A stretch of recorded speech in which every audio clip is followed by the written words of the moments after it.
Bismillahirrahmanirrahim. Assalamualaikum warahmatullahi wabarakatuh.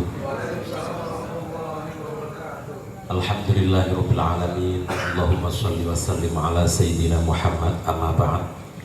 Yang sama-sama kita muliakan para pengasuh Pondok Pesantren Al-Itqon Bugen wa ahli baitihim, wabil khusus Kiai Haji Agus Solahuddin Sodako. Ini kesempatan saya sowan, ditakdirkan sowan Gus, tabarukan ini. Teman-teman yang mengundang saya, senior-senior saya, Mas Putu, Mas Ahyar, Pak Jeb, ini guru saya, idola saya. Sejak S1 saya sudah membaca isai-isai beliau nih. Saya ditakdirkan satu panggung ini, mohon maaf ini ya. Saya nggak mau kualat tapi pengen untuk kelebihan nama besarnya. Teman-teman semua, para budayawan, para bijak bestari, rahimakumullah. Saya mohon izin untuk presentasi sebentar, tapi bisa mengcover apa yang menjadi kegelisahan saya sehingga bisa tertransfer dengan baik, sehingga nasibnya tidak seperti yang tadi, klaim-klaim yang sudah dilakukan dengan kerja keras tapi gagal ditangkap audien. Menurut saya, kegelisahan saya bermula dari begini, teman-teman sekalian. Sejarah itu penting ketika membuat kita memiliki nafas panjang dalam kehidupan. Kita punya harapan, ketika kalah menjadi harapan, ketika menang kita menjadi bangsa yang punya akar besar. Nah, tetapi sejarah menjadi masalah ketika narasinya itu justru membawa kita kepada jalan-jalan buntu yang justru mengkerdilkan kita. Contoh begini, nanti kalau kurang sempurna ada Pak Jeb, ada Kang Putu, ada Mas Ahyar bisa menyempurnakan. Saya sejak 2001 itu melakukan penandaan atau pengamatan tentang riset penelitian yang membahas tentang Kesultanan Demak. Sejauh yang saya temukan, saya mereview ada sekitar 6 yang dilakukan Undip, yang didanai pemerintah Jawa Tengah, UIN Wali Songo yang 2 kali, dan beberapa itu termasuk yang dari Eropa, De Graaf, kemudian Pisu, seniornya itu ada Brumun. Itu berujung pada kesimpulan bahwa Demak tidak berjejak. Titik sampai di sini. Ketika tidak berjejak, tidak diketemukan jejaknya, maka diberi multiple choice di situ pilihannya. Demak tidak ada, Kesultanan Demak tidak ada, atau Kesultanan Demak sebetulnya adalah mewujud dalam sebelum atau sesudahnya Majapahit atau Mataram. Nah, berangkat dari ini.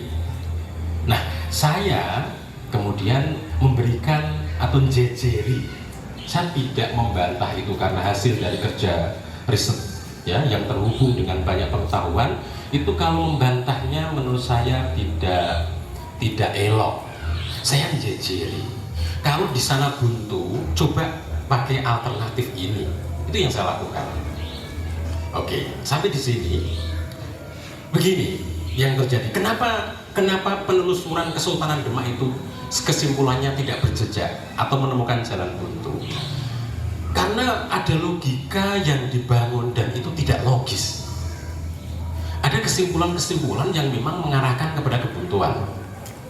Ketika para peneliti ini rame-rame mencari jejak Kesultanan Demak, kesultanan yang ditandangi dengan pusat kerajaan sebagai ibu kota dan keraton sebagai poros, kalau dalam alam pikir orang Jawa itu.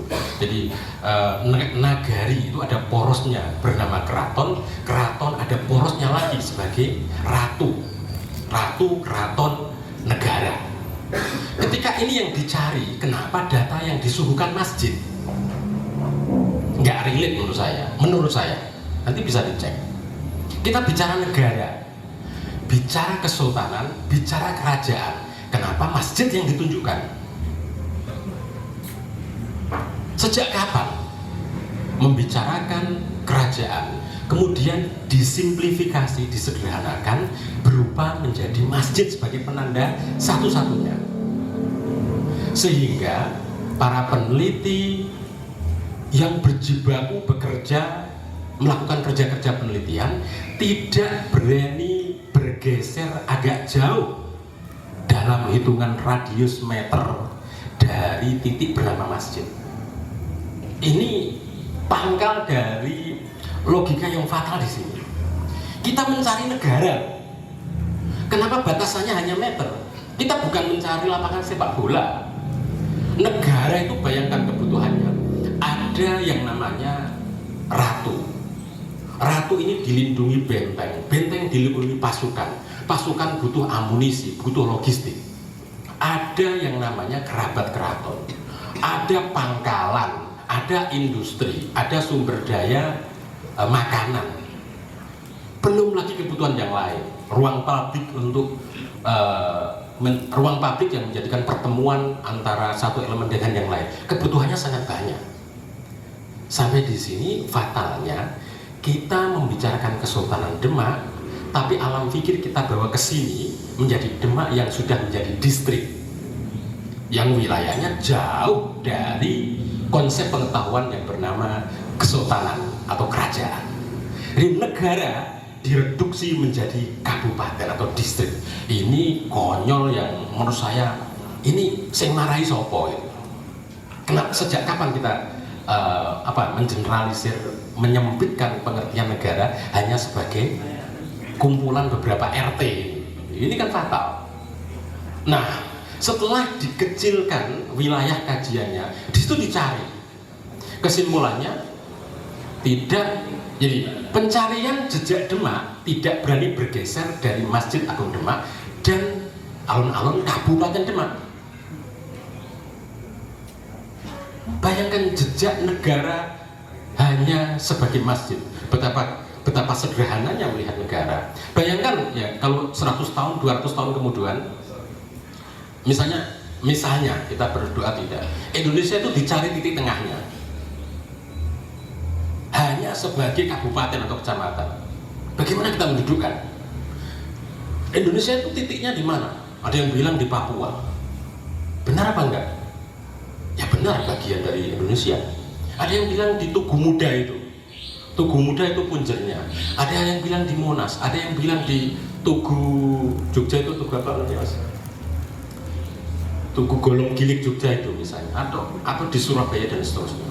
Ini kan beda membicarakan negara, Demak sebagai negara dengan kabupaten, Demak sebagai kabupaten.